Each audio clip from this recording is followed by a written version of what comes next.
Well, good evening, folks. Dave Jorgensen here once again, almost midnight in my time, but I'm used to it now. I guess I won't change too much. Gone most of the day anyway.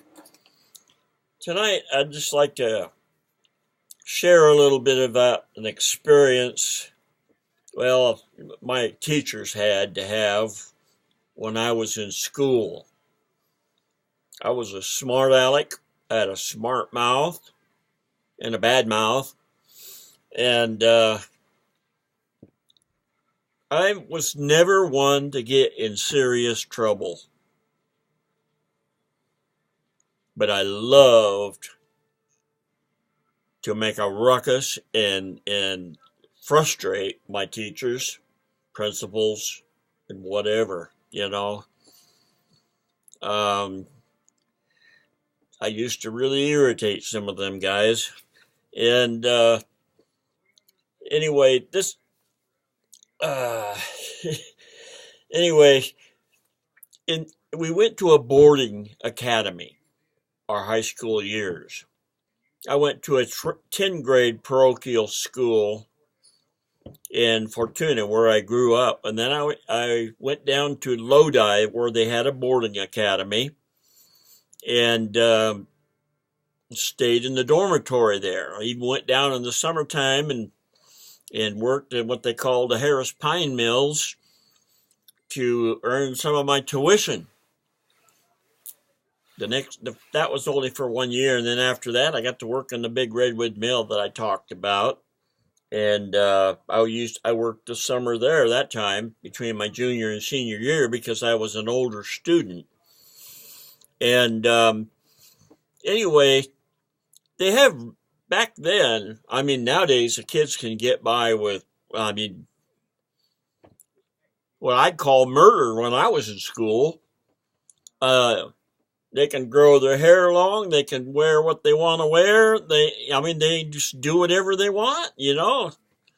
And, I just go to those schools now when I go there and I'm just like, whoa, boy, would I have been in trouble if I was like that. But I was always busting the rules and pushing at the edges. And my friend and I, we decided, well, we couldn't dye our hair, so we bought some peroxide, and we combed peroxide through our hair. Well, instead of making our hair just light, it made it kind of a reddish light. Now, I was towhead anyway back then, dishwater blonde, I guess you'd call it. But for some reason, the school noticed it. Anyway, we got called in on the red carpet, and they told us we had to cut our hair. So we cut our hair. I had mine, we buzzed it off, clear down to the, as short as the clippers would get it. We never shaved it with a razor like they do nowadays, but anyway, that was in the spring, and later on that spring, when it got towards graduation time, our hair had grown out, and it still had a reddish tint.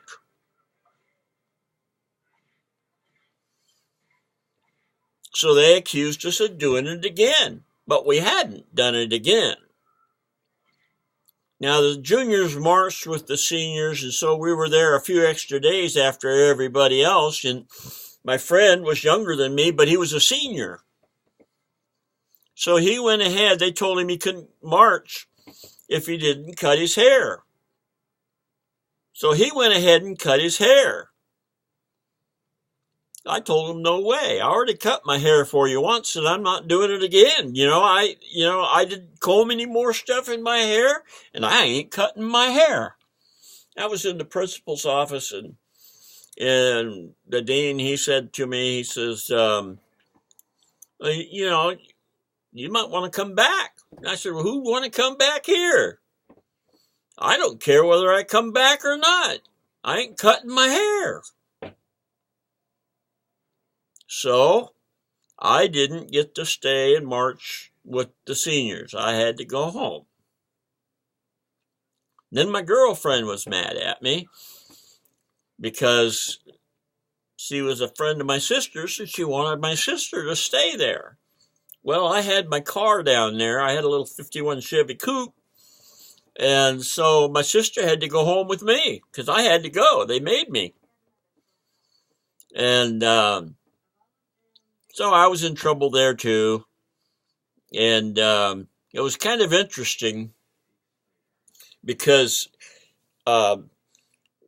later on that summer, I was working in the sawmill, and they were getting a new principal.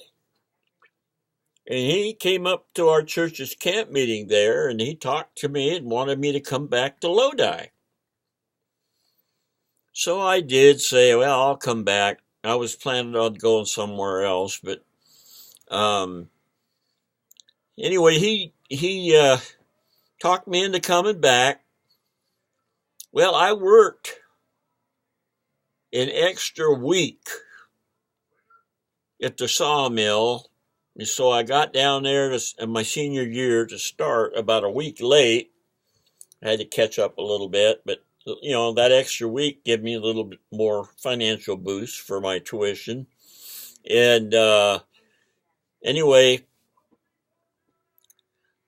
actually I was 2 weeks late there because I was planning on going somewhere else, actually, and hadn't planned on going back to Lodi. I got it wrong there. But anyway, I was planning on going on north up to another school called Milo. And so we took my sister down to Lodi, and my folks were coming back, and they had a 57 Buick. We got down in the vineyards there in the Napa Valley, and the A-frame broke on the Buick. I've learned today that was something that just happened to 57 Buicks. Their A-frames had a weak spot or something. But anyway, so we went up to another academy that was right there where some of our neighbors used to live, and he was a maintenance man there. And two of my best friends, one ex-girlfriend and, her brother, him and I played years and years together. And so they talked me into going there. So I started there a week late. And it was kind of a cliquish school. A lot of more people that had money, went there, and I didn't like it. I didn't like it at all. I went there a week, and one of my friends got killed driving a logging truck. And so him and I got a ride with the lady up there to the up home to go to the funeral. So then I came back and I decided I didn't want to stay there. So my folks took me back on down to Lodi. I wish you could have seen the look on that dean's face when I walked in the dorm. But he was a good dean. He was the best. And I've talked to him many times. He was up in the Portland area when I lived up in Washington there, and I'd stop in and see him. And I've stopped in and seen him several times, and I don't even know if he's still alive now, but he was a younger fellow when he was there, so he'd be in his 80s now. And anyway, why did I tell that story? It's because don't judge people. I was just a little troublemaker, but then, I turned out to be one they liked later on, I really wasn't a bad guy. So we got, kids go through a stage sometimes of course, I'm still a kid because, I'm still mouthy. And if you knew me, you'd understand that. But we gotta be discerning You know, there's some kids that I watched that I didn't think would do anything. You know, in I look back on it, the real religious kids, I know two of them that are atheists now. You know, and here I was the troublemaker, and I was even a pastor. Well, still am really, but I'm not, doing it because of my post-traumatic stress disorder. I just can't deal with the stress. But no, I think um, some of the people that have the most value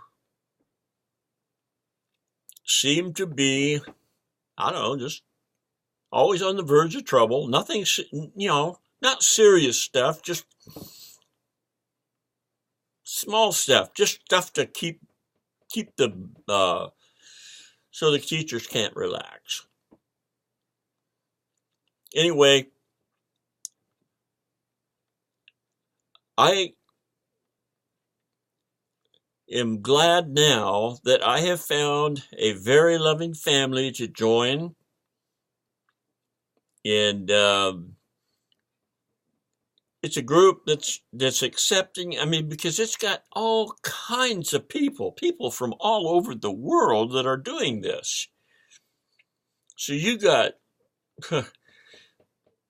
when you go there, there's people from just about every continent in this world, and so it's just a hodgepodge of people all thinking alike and all happy.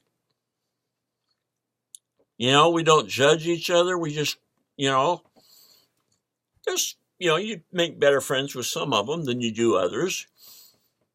But it's they don't judge you for what you are. They judge you for what you're doing. If you're brave enough to tackle something like that, because I'll tell you, the majority of people wouldn't even think of doing this. They can hear about it, but for some reason, it is just flat out scary. But anyway, click the button below and check out everything that's in there and change your life. It'll change your life if you do it. Guaranteed. If you do it, follow the pattern, it'll change your life. Not for the bad either. See you tomorrow. Click the button. Bye-bye.